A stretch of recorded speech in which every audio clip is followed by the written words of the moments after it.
Hello guys, welcome back to our channel Legal Nexus. കഴിഞ്ഞ വീഡിയോയിൽ നമ്മൾ സൈബർ ക്രിമിനൽ ആക്ടിവിറ്റീസ് അണ്ടർ BNSന്റെ ചില portions cover ചെയ്താണ്.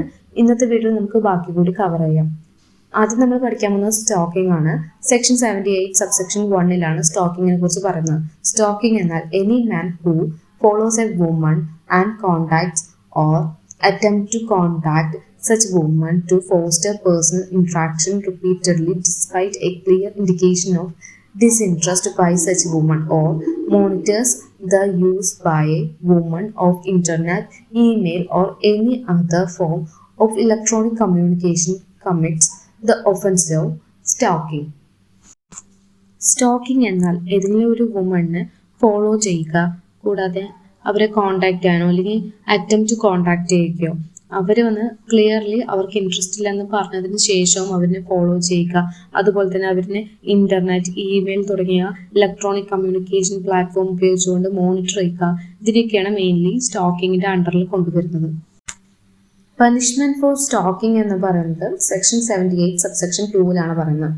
Whoever commits the offense of stalking shall be punished on first conviction with imprisonment of either discretion for a term which may extend to 3 years, and shall also be liable to fine and be punished on second or subsequent conviction with imprisonment of either discretion for a term which may extend to 5 years, and shall also be liable to fine.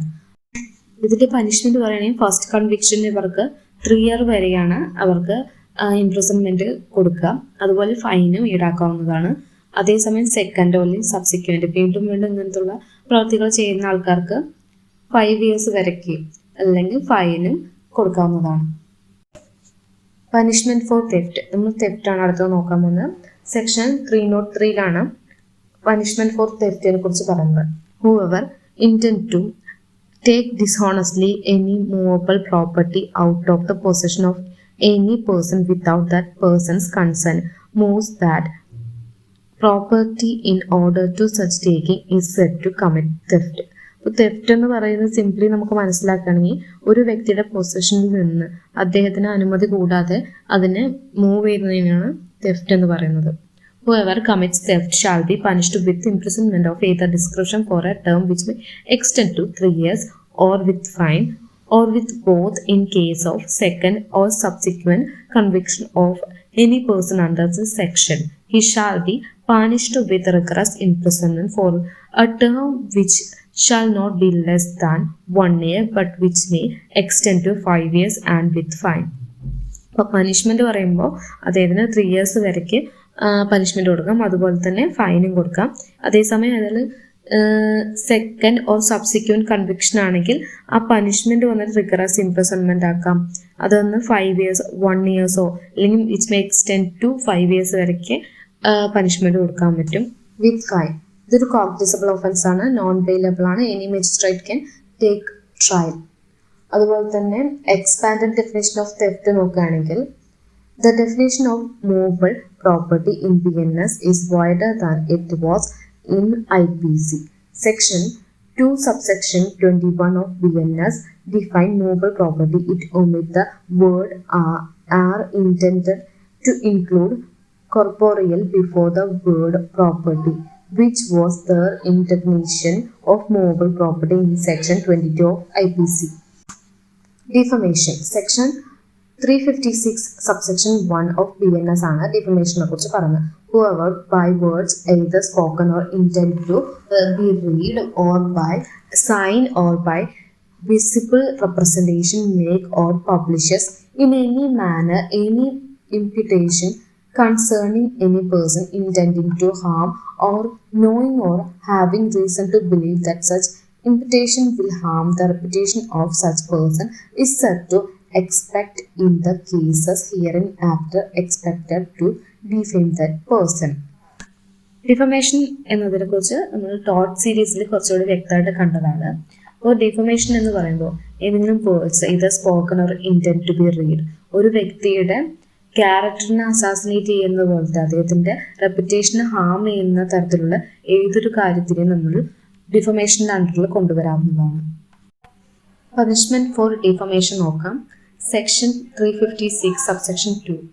Whoever defame another shall be punished with simple imprisonment for a term which may extend to 2 years or with fine or with both or with community service. Section 356 subsection 2 പ്രകാരം ഡിഫമേഷന് ഉള്ള ഒരു punishment പറയുമ്പോൾ simple imprisonment which may extend to 2 years with fine ആണ്, അല്ലെങ്കിൽ both കൊടുക്കാം, ഫൈനും ഇംപ്രിസൺമെന്റും. അതുപോലെ തന്നെ community സർവീസും പ്രൊവൈഡ് ചെയ്യാവുന്നതാണ്. സെക്ഷൻ 356 subsection 3 പ്രകാരം whoever prints or engraves any matter knowing or having good reason to believe that such matter is defamatory of any person shall be punished with simple imprisonment for a term which may extend to 2 years with fine or with both. അപ്പോൾ ഈ section പ്രകാരം subsection 3 പ്രകാരം എന്താണെന്ന് വെച്ചാൽ ആരെങ്കിലും ഈ print ചെയ്യോ അല്ലെങ്കിൽ ഒരു വ്യക്തിനെ ഡിഫൈം ചെയ്യാനായിട്ട് പ്രിന്റോ അല്ലെങ്കിൽ എൻഗ്രേവ്സ് ചെയ്യുക ഏതെങ്കിലും ഒരു മാറ്ററിനെ വെച്ചാൽ അവർക്ക് simple imprisonment which may extend to 2 years with fine ഇല്ലെങ്കിൽ ബോത്ത് ഫൈനും ഇംപ്രിസൺമെന്റും കൊടുക്കാവുന്നതാണ്. സബ്സെക്ഷൻ 4 പറയുന്നത് whoever sells or offers to sale any printed or engraved substance containing defamatory matter knowing that it contains such matter shall be punished with simple imprisonment for a term which may extend to 2 years or with fine or with both. അപ്പോൾ ഇങ്ങനെ print ചെയ്തിട്ടുള്ള അല്ലെങ്കിൽ engrave ചെയ്തിട്ടുള്ള ഈ printed versions വന്നിട്ട് sale ചെയ്യുന്ന വ്യക്തികൾക്ക് അവർക്ക് വന്ന് simple imprisonment which may extend to 2 years തന്നെയാണ് with fine. Section 196 promoting enmity between different groups. Section 196 punishes anyone who promotes enmity, hatred or ill will between different groups. Religious, race, caste, language, place of birth, residing, etc. Acts prejudicial to maintaining harmony, disturbing or likely to disturb public tranquility, commit such act through word signs, visual representation, writing, electronic means, etc. Section 196 promoting enmity between different groups പറയുന്നത് ഈ enmity വന്നിട്ട് mainly religious, race, caste, language അത്തരത്തിലുള്ള മാറ്റേഴ്സിനെ base ചെയ്തിട്ട് വളർത്തുന്നതിനെയാണ് പറയുന്നത്. അത് mainly public ട്രാങ്ക്വിലിറ്റീനെ disturb ചെയ്യുന്ന പോലെ അല്ലെങ്കിൽ അവർ യൂസ് ചെയ്യുന്ന വേർഡ്സ്, സയൻസ്, വിഷ്വൽ റെപ്രസെൻറ്റേഷൻ ഇത്തരത്തിലുള്ള കാര്യങ്ങൾ എന്മിറ്റി വളർത്താൻ ശ്രമിക്കുകയാണെങ്കിൽ അവർക്കൊക്കെ വന്ന് പനിഷ്മെന്റ് നൽകാമെന്നാണ് ഈ സെക്ഷൻ പ്രകാരം. ഇതിന് എക്സാമ്പിൾസ് നോക്കുകയാണെങ്കിൽ giving a speech insulting a particular religious community, spreading hate message on social media against a caste or linguistic group, disturbing pamphlets encouraging violence between groups. Punishment പറയുകയാണെങ്കിൽ imprisonment up to 3 years or fine or with both.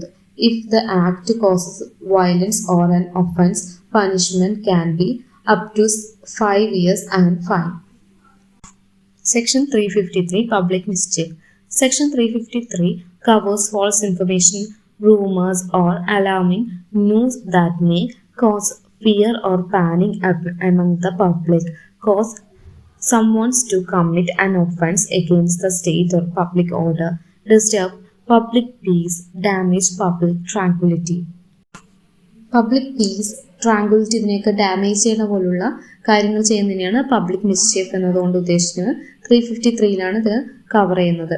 Examples നോക്കുകയാണെങ്കിൽ spreading a rumour that a bomb is planted somewhere, sharing a false information that a community is planning an attack, circulating fake news, causing panic buying or violence, sending false message, creating fear during natural disasters. Punishment നോക്കാം, up to 3 years or fine or both. Section 152 endangering sovereignty, unity and integrity of India.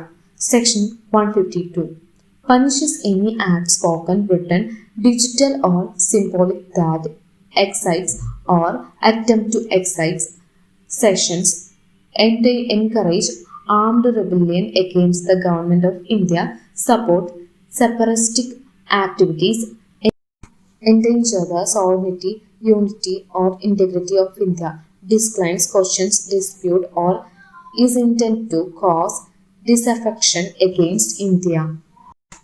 ഇതിൻ്റെ അണ്ടറിൽ പറഞ്ഞ offences പറയുമ്പോൾ speech, writing, science, electronic communication, social media post, visual representation, funding or aiding separatist organisation, spreading material, encouraging sessions or rebellion. ഇതൊക്കെയാണ് main offences പറയുന്നത്. Punishment നോക്കുകയാണെങ്കിൽ imprisonment for life or imprisonment up to 7 years and fine.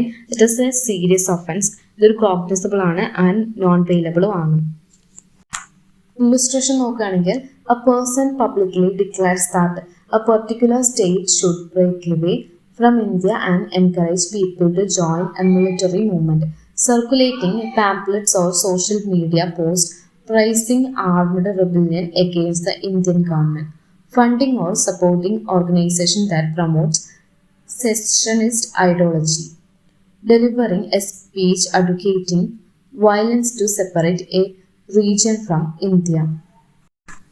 അപ്പോൾ ഇതൊക്കെയാണ് cyber criminal activities under BNS എന്ന് പറയുന്നത്. നമ്മൾ 2 പാർട്സിലായിട്ട് വീഡിയോസായിട്ട് വ്യക്തമായിട്ട് മനസ്സിലാക്കിയത്. എന്തെങ്കിലും ഡൗട്ട്സ് ഉണ്ടെങ്കിൽ കമൻറ്റ് സെക്ഷനിൽ ചോദിക്കാവുന്നതാണ്.